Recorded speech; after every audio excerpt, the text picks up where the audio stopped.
Hello everyone, welcome to true IAS and PCS. Continue करते हैं दोस्तों अपनी साइकोलॉजी ऑप्शनल की डिस्कशन को। और आज के लेक्चर में हम लोग स्टार्ट करेंगे अपनी discussion behaviourism school of thought से। ठीक है। और ये सारी स्कूल ऑफ थॉट जैसा कि आप जानते हो, अगर आप इन लेक्चर सीरीज को फॉलो कर रहे हो प्रीवियस 3-4 लेक्चर से, तो आपको पता होगा कि ये जो स्कूल ऑफ थॉट हैं जो कि डेवलप हुए थे psychology as a subject, psychology as a discipline, as a domain के अंदर, वो बेसिकली एक प्रकार से रिएक्शन थे, एक प्रकार से रिस्पॉन्स थे against the school of William wound that was structuralism, और जिसके अंतर्गत उन्होंने इंट्रोस्पेक्शन मेथड की बात करी थी। तो उनके जो कोलीग्स थे या फिर जो साइकोलॉजिस्ट उनको क्रिटिसाइज करते थे, उन्होंने अपने अपने स्कूल ऑफ थॉट्स का निर्माण करा। ठीक है। जैसा कि हमने बात करी थी फंक्शनिस्ट के बारे में, है ना, और हमने बात करी थी जेस्टॉल्ट साइकोलॉजिस्ट के बारे में। तो आज की क्लास के बारे में हम लोग बात करेंगे बिहेवियरिस्ट साइकोलॉजिस्ट के बारे में, और स्कूल ऑफ थॉट का नाम है बिहेवियरिज्म। ठीक है। अब बिहेवियरिज्म से आपको पता लग रहा होगा कि ये जो स्कूल ऑफ थॉट है इसका लेना देना है विद द वर्ड बिहेवियर, आपका स्वभाव, व्यवहार, आपका रवैया। तो क्या मानते हैं बिहेवियरिस्ट स्कूल ऑफ थॉट के साइकोलॉजिस्ट, और बिहेवियरिज्म स्कूल ऑफ थॉट को स्टार्ट किसने करा था? तो शुरू में हमें यह बताया जाता है कि ये जो बिहेवियरिज्म स्कूल ऑफ थॉट है और जो बिहेवियरल साइकोलॉजिस्ट हैं, ये school of thought basically as a reaction की तरह स्टार्ट हुआ था against the school of structuralism, जो कि विलियम वुंड का स्कूल था। ठीक है। बात थी साल 1910 के आसपास की, जब एक साइकोलॉजिस्ट थे जॉन वॉटसन। ये हैं जॉन वॉटसन। विलियम वुंड और उनकी स्कूल ऑफ थॉट को यानी कि स्ट्रक्चरलिज्म को क्रिटिसाइज करते हुए जॉन वॉटसन ने कहा कि मेरे अकॉर्डिंग ये जो आइडियाज़ है ना, किस चीज़ के आइडियाज़? माइंड के और कॉन्शियसनेस के, ये आइडियाज़ मैं रिजेक्ट करता हूँ। मुझे साइकोलॉजी का डोमेन जो है वो इस प्रकार से समझ में नहीं आता जैसा विलियम वुंड कहते हैं कि हमें माइंड को और कॉन्शियसनेस को स्टडी करना चाहिए, माइंड और कॉन्शियसनेस के आइडियाज़ को स्टडी करना चाहिए। जॉन वॉटसन का कहना ये था कि जब आप माइंड के स्ट्रक्चर को समझ ही नहीं सकते हो तो आप क्या स्टडी करोगे माइंड को, या फिर उससे जनरेट होने वाली कॉन्शियसनेस को, अवेयरनेस को? माइंड को समझना, माइंड के स्ट्रक्चर को समझना, उसको डिकोड करना, ये ह्यूमनली पॉसिबल नहीं है।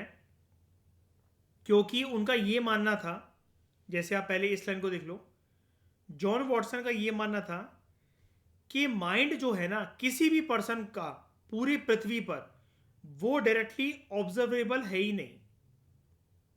और जॉन वॉटसन कहते थे कि जिस प्रकार से विलियम वुंड बताते हैं कि अंडर स्ट्रक्चरलिज्म इंट्रोस्पेक्शन एक अच्छा मेथड है कि हम सामने वाले पर्सन के माइंड, उसके थॉट्स, या फिर वो पर्सन कैसा सोच रहा है, अच्छा सोच रहा है, बुरा सोच रहा है, उसके माइंड में बेसिकली चल क्या रहा है, उसके पैटर्न को समझा जा सकता है थ्रू इंट्रोस्पेक्शन मेथड के पर्सन से खुद पूछ लिया जाए। जॉन वॉटसन के अकॉर्डिंग इंट्रोस्पेक्शन बहुत एक सब्जेक्टिव चीज़ है, क्योंकि हर एक पर्सन जो है आप उससे इजीली तरीके से पूछोगे हाँ भाई अपने बारे में बता दो, तो जॉन वॉटसन कहते थे क्या कोई इतना सीधा होता है कि अपने बारे में सबको सच बता दे? क्या हर किसी पर्सन का आईना जो है वो इतना साफ होता है? हर किसी का मन इतना साफ होता है कि आप उससे प्यारे तरीके से पूछ रहे हो और वो बिना कपटी मन के, बिना छल छलावे के आपको सब कुछ बता दे रहा है अपने बारे में, अपने पूरे जीवन के इतिहास के बारे में, उसके बारे में, वो पर्सन अपने बारे में क्या सोच रहा है, दूसरों के बारे में क्या सोच रहा है, अच्छा सोच रहा है, बुरा सोच रहा है, गंदा सोच रहा है, उसके मन के अंदर एग्रेसिव थॉट्स आ रहे हैं, नॉटी थॉट्स आ रहे हैं, क्या वो आपको सब कुछ बता देगा? उसको खुद भी तो पर्सन को हो सकता है कि शर्मिंदगी फील हो बहुत सारे अपने थॉट्स रिवील करने में, कि सामने वाला पर्सन मेरे बारे में क्या सोचेगा अगर उसको पता लग गया कि असलियत में हम ऐसा सोचते हैं किसी के बारे में, या फिर दूसरों के बारे में ऐसे थॉट्स रखते हैं अगर हम अपने मन के अंदर। तो जॉन वॉटसन ये कहते थे कि भाई मैं विलियम वुड की स्कूल ऑफ थॉट से, स्ट्रक्चरलिज्म से और उनके मेथड से, इंट्रोस्पेक्शन से बिल्कुल भी सहमत नहीं हो, क्योंकि introspection as a method according to John Watson ये काफी सब्जेक्टिव है, पर्सन टू पर्सन डिपेंड करता है कि कौन पर्सन अपने मन की जो बातें बता रहा है सामने वाले पर्सन को, वो कितनी सच है कितनी झूठ है। और हम उसके चेहरे से सिर्फ ये सोच लें कि हाँ भाई हम तो पता लगा लेंगे कि पर्सन झूठ बोल गया इस वाली बात को बताते हुए, या फिर पर्सन सच बोल रहा है इस वाली बात को बताते हुए। जॉन वॉटसन कहते थे साइकोलॉजिस्ट ही है, वो भगवान का रूप नहीं है कि हर चीज पता लगा लेगा। बहुत सारे साइकोलॉजिस्ट जो हैं, जॉन वॉटसन कहते थे, यस उनको ट्रेनिंग मिल रखी होती है कि वो लोगों के एक्सप्रेशन से, थॉट से, बिहेवियर से, या फिर scientific methods like lie detector machines का यूज करते हुए सच और झूठ का पता लगा सकते हैं। लेकिन है तो साइकोलॉजिस्ट इंसानी, humanly it is not possible under all the circumstances and all the situation to know the behaviour of another person very precisely and correctly. It is not humanly possible, ये जॉन वॉटसन का कहना था। Because जो mind है, John Watson ऐसा क्यों कहते हैं, वो ये कहते हैं कि जो माइंड है या जो पर्सन की फीलिंग्स हैं, पर्सन अपने बारे में कुछ थॉट जो है वो होल्ड कर रहा है या कर रही है, दूसरों के बारे में कोई थॉट्स विचार उनके होल्ड हो रहे हैं उनके मन में, इसको हम इजीली वेरीफाई नहीं कर सकते हैं। और कौन इसको वेरीफाई नहीं कर सकता? अगर कोई और पर्सन उस पर्सन को ऑब्जर्व कर रहा हो तो वो वेरीफाई इतनी इजीली नहीं कर सकते हैं, चाहे भले ही उनके पास साइकोलॉजिस्ट का, क्लिनिकल साइकोलॉजिस्ट का, साइकेट्रिस्ट का एक लेबल हो, एक सर्टिफिकेट हो या टैग हो, है तो वो इंसानी। अब जॉन वॉटसन जो थे ना, वो बड़े इन्फ्लुएंस रहते थे, उन्होंने बहुत तारीफ करी है कुछ साइकोलॉजिस्ट के कामों की। और उनमें से एक साइकोलॉजिस्ट जिन्होंने जॉन वॉटसन के दिमाग में अपनी रिसर्चेस के थ्रू, ह्यूमन रिसर्चेस के ऊपर, एनिमल रिसर्चेस के ऊपर जगह बनाई, वो थे इवान पी पैवलोव, जिनके बारे में हम आगे पढ़ेंगे। जैसे जैसे हमारे चैप्टर अभी आगे जाएंगे, हम 11th क्लास में भी पढ़ेंगे, 11th क्लास की एनसीईआरटी में भी, और 12th क्लास की एनसीईआरटी में भी पढ़ेंगे। तो इवान पी पैवलोव ने जो स्कूल ऑफ थॉट दिया था वो था, या फिर आप ऐसा कह लो स्कूल ऑफ थॉट नहीं, आई एम एक्सप्लेन भी सॉरी, थ्योरी जो दी थी वो थी क्लासिकल कंडीशनिंग की थ्योरी। और जॉन वॉटसन की क्लासिकल कंडीशनिंग थ्योरी से बहुत ज़्यादा प्रभावित थे। क्लासिकल कंडीशनिंग थ्योरी में एक चीज़ बता दूं पहले आपको ईशा, क्लासिकल कंडीशनिंग की जो थ्योरी है वो एक प्रकार से बिहेवियर की ही थ्योरी है। और मजेदार बात पता है क्या ईशा, इवान पी पेवलोव ने ये जो क्लासिकल कंडीशनिंग का एक्सपेरिमेंट करा था ना, ये किसी इंसान के ऊपर नहीं करा था। ये है इवान पी पेवलोव, किसी इंसान के ऊपर नहीं करा था, ये करा था उन्होंने एनिमल के ऊपर, एक डॉग के ऊपर, कुत्ते के ऊपर करा गया था एक्सपेरिमेंट। तो कैसा एक्सपेरिमेंट था ये जरा थोड़ा सा जान लेते हैं डिटेल में। तो हमारा फिर कंडीशनिंग के ऊपर एक पूरा डिटेल चैप्टर है जिसमें हमारा अलग साइकोलॉजिस्ट की अलग अलग कंडीशनिंग के बारे में पढ़ेंगे, लाइक क्लासिकल कंडीशनिंग। अभी अगली स्लाइड के बारे में मैं आपको थोड़ा सा बताऊंगा ऑपरेंट कंडीशनिंग के बारे में, जो कि BF स्किनर ने जो ये एक्सपेरिमेंट दिए थे। ईशा, इससे पहले आपने पढ़ी है ये सारी थ्योरीज, डॉग का एक्सपेरिमेंट या रैट का एक्सपेरिमेंट, सुना है इसके बारे में कि नहीं?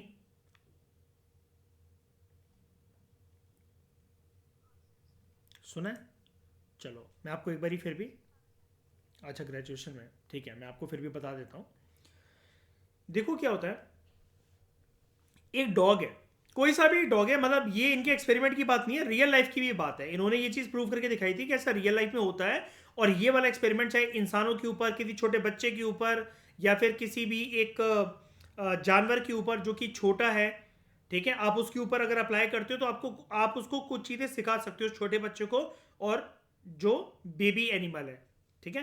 तो क्या है, इन्होंने एक डॉग को लिया, आप एक पपी मान लो या नॉर्मल डॉग मान लो। अभी तक कंडीशनिंग से पहले क्या इसकी हालत है कि जब इसके सामने खाना रख दिया जाता है तो इस डॉग का सलाइवा टपकता है, इसकी लाल टपकती है और उसको पता लगता है कि भाई हाँ, खाना मेरे सामने है, भाई मैं भूखा हूं और मुझे खाना है। अब यहां पर आपको एक वर्ड दिख रहा होगा, आप मुझसे कहोगे कि सर पहले तो मुझे ये मतलब समझा दो, ये कंडीशनिंग का क्या मतलब होता है? तो ईशा, कंडीशनिंग का सिंपल सा मतलब होता है लर्निंग। फिर आप कहोगे कि सर मुझे इस वर्ड का मतलब बता दो, स्टिमुलस का। स्टिमुलस का मतलब ये होता है कोई भी एक इवेंट या कोई भी एक सिचुएशन या कभी कभार कोई भी एक ऑब्जेक्ट जिसकी प्रेजेंस की वजह से एक आउटकम निकलता है और उस आउटकम का नाम होता है रिस्पॉन्स। हमेशा जब भी किसी जगह पर एक स्टिमुलस होगा एक रिस्पॉन्स डेफिनेटली निकलेगा। अभी ईशा मान लो आप मेरे साथ क्लास कर रहे हो, घर वाले बैकग्राउंड में आपके चिल्ला रहे हैं, आपस में बात कर रहे हैं, मतलब हंसी मजाक कर रहे हैं, आपको डिस्टर्बेंस हो रही है, तो वो पीछे बैकग्राउंड में वो जो इवेंट है, जो लोग खिलखिला रहे हैं, बात कर रहे हैं, शोर शराबा कर रहे हैं, वो आपके लिए स्टिमुलस है। रिस्पॉन्स आपका क्या निकलेगा? या तो आप उठ के खड़े होकर दरवाजा बंद करोगे, या बाहर जाओगे उनके ऊपर चिल्लाकर आओगे, यार धीरे बोलो भाई मेरी क्लास चल रही है यार, कितनी जोर जोर की चिल्ला रहे हो, है ना। या तो आप जो है किसी और फ्लोर पर आकर या कहीं पर और आकर क्लास लोगे, कुछ ना कुछ आपका रिस्पॉन्स निकलेगा। मानते हो ईशा? तो हमेशा हमारा जो बिहेवियर चलता है वो एसआर पैटर्न में चलता है। एसआर पैटर्न का मतलब क्या है? हमेशा पहले स्टिमुलस जनरेट होता है, फिर वो जनरेट करता है रिस्पॉन्स को। ये वाली बात ईशा याद रखना all through the journey of psychology, जो भी हम पढ़ेंगे, ठीक है। पहले हमेशा स्टिमुलस प्रेजेंट होता है, फिर रिस्पॉन्स निकलता है। यहां तक बात समझ में आई ईशा?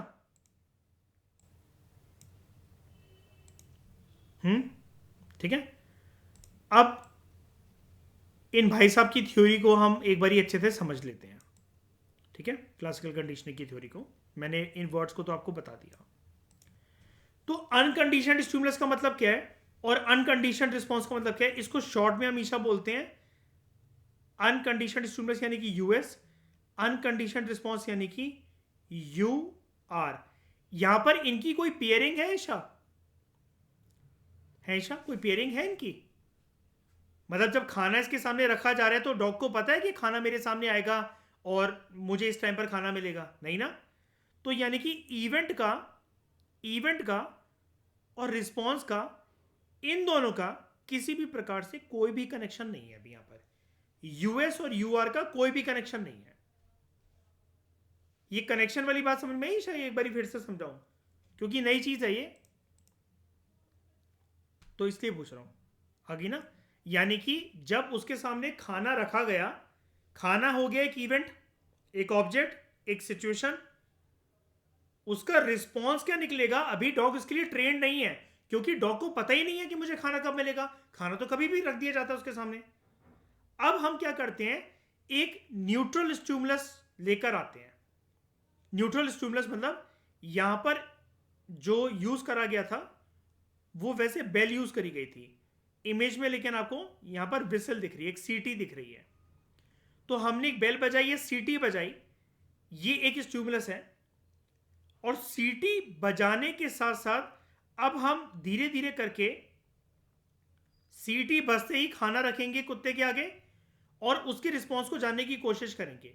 लेकिन कोई भी एक ईशा नवजान शिशु होता है, एक बेबी एनिमल होता है, छोटा सा पपी कभी हमारे घर पर आता है, पहले दिन ही वो सब कुछ सीख जाता है। धीरे धीरे करके हर किसी की लर्निंग होती है ना, चाहे इंसान हो चाहे जानवर हो, है कि नहीं ऐसा कि फर्स्ट डे ही सब कुछ सीख जाएगा छोटा बच्चा या छोटा एनिमल? नहीं ना।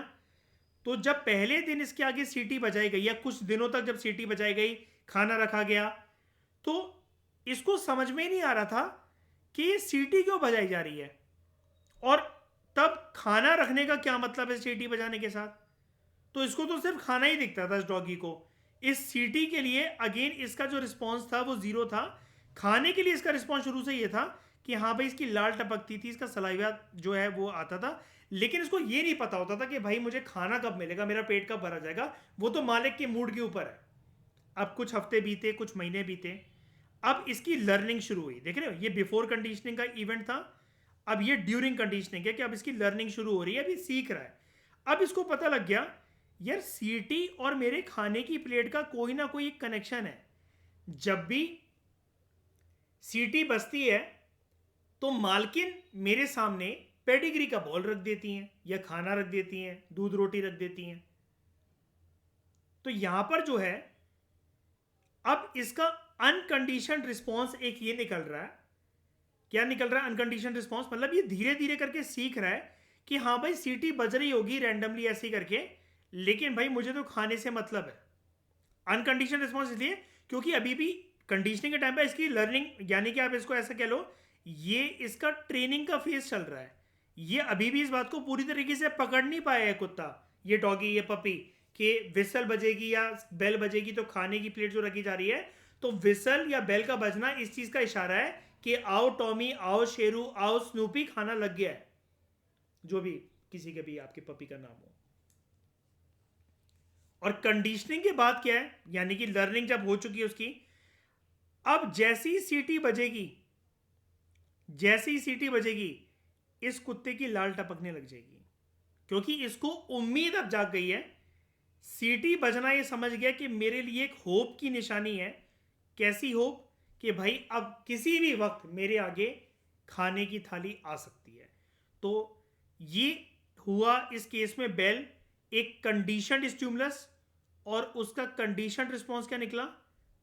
इसका सलाइवा का टपकना, लाल का टपकना, because that puppy is sitting in a hope that I will get food as soon as the whistle blows और द बेल रिंग्स। और इसको हम शॉर्ट में कहते हैं, कंडीशनड स्टिमुलस को CS और कंडीशनड रिस्पॉन्स को कहते हैं CR। क्लियर हुआ ईशा?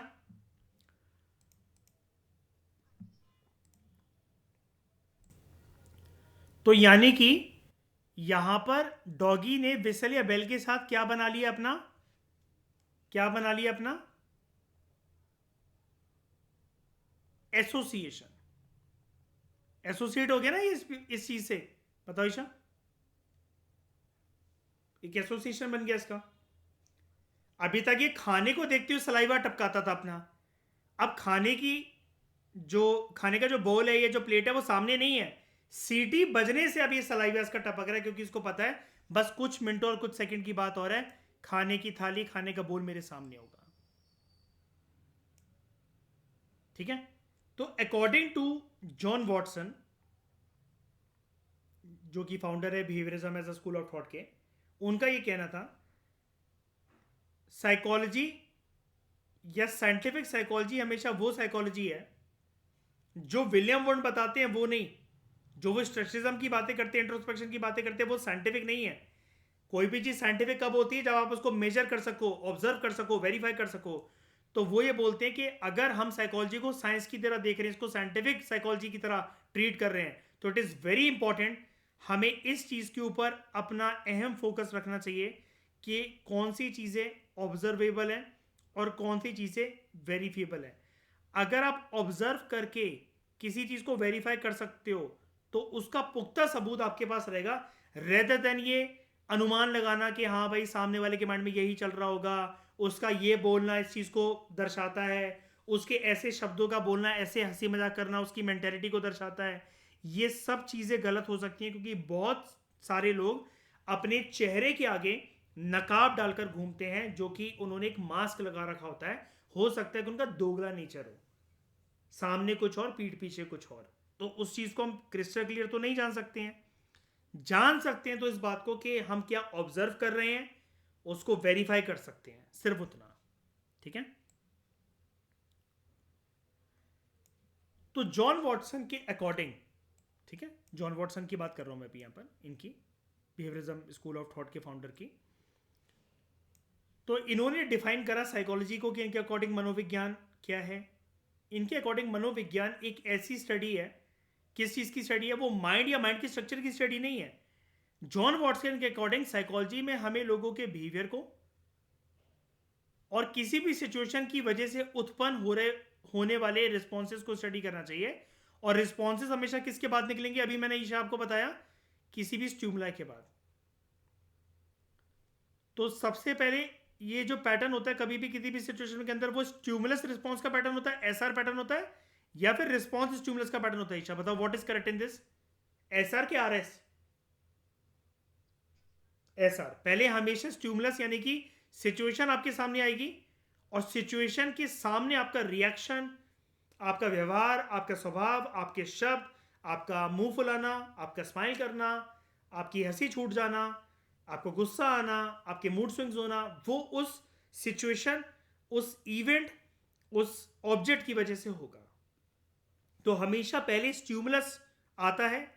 अच्छा, अब आपके दिमाग में एक चीज ये आ रही होगी, छोटी सी चीज, चाहे यूट्यूब की ऑडियंस इस चीज़ को सुन रही हो या फिर ईशा आप, कि सर किसी किसी जगह पर स्टिमुलस लिखा हुआ है, किसी किसी जगह पर स्टिमुला लिखा हुआ है। स्टिमुला एक प्लूरल सेंस में यूज़ करा जा रहा है स्टिमुलस को, कि एक से ज़्यादा इवेंट्स, एक से ज़्यादा सिचुएशंस या फिर एक से ज़्यादा ऑब्जेक्ट्स का होना, जो कि आपके अलग अलग रिस्पॉन्सेज को निकालेंगे। अगर सिचुएशन एक से ज़्यादा है तो रिस्पॉन्सेज भी एक से ज़्यादा होंगे। तो coming back to the definition of John Watson कहते हैं कि मेरे अकॉर्डिंग साइकोलॉजी एक साइंस का एक ऐसा क्षेत्र है, मनोविज्ञान, जहाँ पर हम स्टडी कर सकते हैं लोगों के बिहेवियर को, किसी भी रिस्पॉन्स, किसी भी स्टिमुलस से उत्पन्न होने वाले रिस्पॉन्सेज को, और उनको सिर्फ हमें स्टडी नहीं करना है। वो ये कहते हैं ये चीज़ साइंटिफिक इसलिए है क्योंकि उसको मेजर भी करा जा सकता है और स्टडी भी करा जा सकता है, और सब्जेक्टिवली नहीं। क्योंकि जैसे इंट्रोस्पेक्शन मेथड है या स्ट्रक्चरल मेथड है, वो तो सब्जेक्टिव हुआ। ऑब्जेक्टिवली मतलब बहुत सारे लोगों पर वो एक साथ अप्लाई करा जा सकता है, रेदर देन वन इंडिविजुअल। ठीक है। तो ये जो बिहेवियरिज्म साइकोलॉजी है, बिहेवियरल साइकोलॉजी है, फिर बिहेवियरिज्म ऐसा स्कूल ऑफ थॉट जो है, और जो बिहेवियरल साइकोलॉजिस्ट हैं लाइक जॉन वॉटसन, तो behaviourism as a school of thought further develop हुआ था बड़े सारे इन्फ्लुएंशियल और नामी और बहुत सारे एजुकेटेड, या फिर आप कह लो बहुत पॉपुलर बिहेवियरल साइकोलॉजिस्ट के कॉन्ट्रीब्यूशन की वजह से, उनके थ्योरीज की कॉन्ट्रीब्यूशन की वजह से। ठीक है। और सबसे ज़्यादा इन्फ्लुएंशियल प्रोमिनेंट दिग्गज नाम जिनका रहा है बिहेवियरल साइकोलॉजी में, वो थे स्किनर, जिनका पूरा नाम था बीएफ स्किनर, जिन्होंने behaviourism as a school of thought को अप्लाई करा इन वाइड रेंजिंग सिचुएशंस, और इस अप्रोच को उन्होंने पॉपुलराइज करा। अब जैसे हम यहां पर बात कर रहे थे कि ये जो स्कूल ऑफ थॉट है बिहेवियरिस्ट का, यहां पर हम लोग इंसानों के बिहेवियर पर फोकस करते हैं। अब यहां पर एक कंडीशनिंग मैंने अभी आपको ऊपर बताई, that was classical conditioning. BF Skinner की लर्निंग की थ्योरी यानी कि कंडीशनिंग की थ्योरी का नाम था ऑपरेंट कंडीशनिंग। क्या नाम था? Operant conditioning.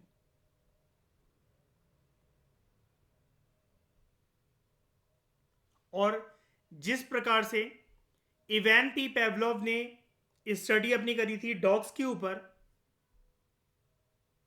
तो जो बीएफ स्किनर थे under operant conditioning he conducted a research and study on rats. ये रैट वाला एक्सपेरिमेंट सुना आपने ईशा? ये है बीएफ स्किनर। ठीक है। रैट को बेसिकली एक बॉक्स में बंद कर दिया जाता है, और यहां पर ये जो आप बार्स देख रहे हो ना, ये जो बार्स हैं, ये बेसिकली इस बॉक्स के अंदर कुछ लेवर है। जैसे ही और ऊपर ये जो आप दाने देख रहे हो, इसके जो फूड पैलेट्स हैं, ये यहां पर ऊपर रखे हुए हैं। अब यहां पर एक लेवर में क्या है? इलेक्ट्रिक करंट है, और दूसरे लेवर में क्या है? यहां पर रैट के लिए एक रिवॉर्ड है कि फूड पैलेट इस लेवर को खींचते ही दबेगा। अब जब भी ये रैट इसको खींचता है पहले लेवर को, इसको करंट लगता है, तो ये भागता है इधर से उधर। जब दूसरे को खींचता है तो फूड पैलेट गिरती है, ये छोटी छोटी बॉल्स खाने की गिरती हैं। लेकिन इसको ये चीज समझने के लिए, ये पहले तो बॉक्स में रैंडमली भागता रहता है, किसी को भी प्रेस कर देता था तो कभी फूड पैलेट गिर जाती थी, कभी करंट लग जाता था। धीरे धीरे कर कर ये रैट समझ गया कि मुझे इसको, तो ये सिर्फ मैं एग्जांपल के लिए आपको बता रहा हूँ, एक्सपेरिमेंट तो सच में ही हुआ था, एक्सपेरिमेंट को नहीं बोल रहा मैं एग्जांपल के लिए।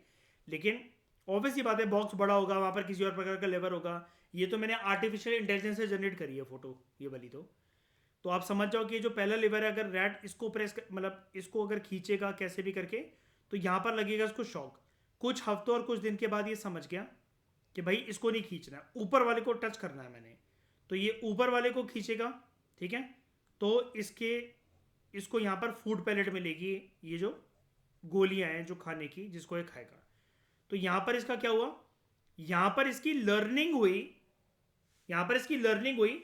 अब जो ये जो थ्योरी है डॉग वाले एक्सपेरिमेंट की, क्लासिकल कंडीशनिंग, आपको कि सर लर्निंग तो यहां पर भी हो रही थी डॉग की, लेकिन वहां पर लर्निंग कैसे हो रही थी, एसआर लर्निंग हो रही थी, स्टिमुलस रिस्पॉन्स कंडीशनिंग के अंदर जो है लर्निंग हो रही थी कि स्टिमुलस रिस्पॉन्स के थ्रू लर्निंग करवाई जा रही थी। यहां पर लर्निंग करवाई जा रही है थ्रू रिवॉर्ड एंड पनिशमेंट। और ये चीज इंसानों के लिए भी काम करती है। जब इसके ऊपर इंटेंस रिसर्च करी गई कि हाँ भाई रैट्स के ऊपर ये वाला एक्सपेरिमेंट काम कर रहा है, तो आप इंसानों को भी देख लो। अब जैसे ये एक लड़की है, स्कूल गोइंग लड़की है, और ये इसकी मदर है, ठीक है, ये चाइल्ड है, ये मॉम है, मदर है इसकी। अब इससे कोई गलती हो गई है, या ये किसी चीज़ को कन्फेस करना चाहती है अपनी मम्मी के सामने, स्कूल में कुछ शैतानी कर कर आई है, कुछ गलती कर कर आई है, इसको पता है कल प्रिंसिपल मैम या स्कूल की क्लास टीचर बुला लेंगी, मैं पहले ही बता दूं मम्मा को।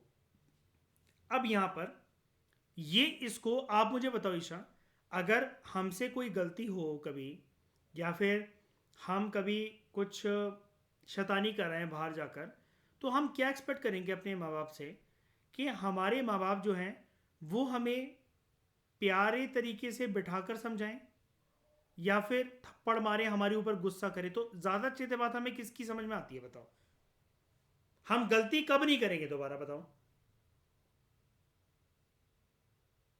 एक बारी, ज्यादातर देखो चांसेस ये हैं कि एक बारी प्यार से समझा दिया जाए हमें, है ना ईशा, हाथ ना उठाया जाए हमारे ऊपर, क्योंकि उससे डर लगेगा अगली बार भी कुछ चीज डिस्कस करने के लिए, है ना। तो इसको कहते हैं learning through reward, punishment and reinforcement. Reinforcement भी एक तरीके का रिवॉर्ड पनिशमेंट होता है, आपको आगे चलकर मेरी क्लासेस में समझ में आएगा कि क्या है रीइंफोर्समेंट। जैसे आप इतना समझ जाओ कि अगर किसी ने कुछ अच्छा काम कर रखा है किसी बच्चे ने, तो आप उसको चॉकलेट दे रहे हो, और नहीं तो आप जो है उसको पनिशमेंट दे रहे हो कि आज तुम पूरे दिन रूम में बंद रहोगे, आज तुम्हें कोई भी टीवी देखने का बिल्कुल भी स्कोप नहीं मिलेगा, तुम गेम नहीं खेलना अलाउड है, तुम्हें तुम्हें दोस्तों के साथ जाना अलाउड नहीं है, तुमने काम करके नहीं दिया, ये होमवर्क करके नहीं दिया। बहुत बार बहुत सारी कंट्रीज़ में, बहुत सारे घरों में बच्चों की लर्निंग ट्रेनिंग ऐसी करवाई जाती है। और ये इंस्पिरेशन जो मिली थी वो ऐसे ही बिहेवियरल साइकोलॉजिस्ट से हमें मिली थी, फिर चाहे वो क्लासिकल कंडीशनिंग के साइकोलॉजिस्ट हों लाइक इवान पी पेवलोव, या फिर ऑपरेंट कंडीशनिंग के साइकोलॉजिस्ट हों, बिहेवियरल साइकोलॉजिस्ट हों like BF Skinner. Isha clear हुआ?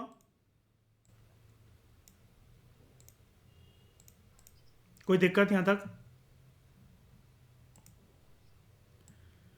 तो दोस्तों अगर आप चाहो तो हमारे ट्रू IAS एंड PCS के ऑप्शनल कोर्सेज को ज्वाइन कर सकते हो, in which we have psychology, law, history and PSIR। इसके अलावा हमारा एक dedicated prelims and mains oriented भी फाउंडेशन कोर्स है, तो आप उसको भी ज्वाइन कर सकते हो, जिसमें आपकी कॉम्प्रिहेंसिव प्रीलिम्स और मेंस के जितने भी पेपर्स होते हैं, ऐसे राइटिंग, मेंस की आंसर राइटिंग, सारे सब्जेक्ट्स की कॉम्प्रिहेंसिव कवरेज करवाई जाएगी।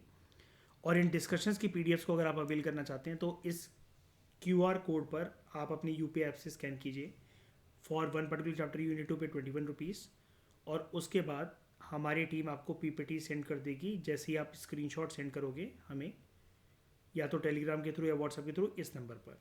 और प्रिपरेशन में अगर आपको जनरली कोई भी दिक्कत आती है, कोई भी हर्डल आता है, कैसे भी कोई भी रुकावट आप फेस कर रहे हो, तो आप, ये मेरा पर्सनल कॉन्टैक्ट नंबर है, आप मुझसे कॉन्टैक्ट कर सकते हो। I will be very happy to help you out, ठीक है। तो अगले डिस्कशन में दोस्तों हम लोग और स्कूल ऑफ थॉट्स के बारे में बात करेंगे। इस डिस्कशन में फिलहाल इतना ही। Thank you very much for discussion.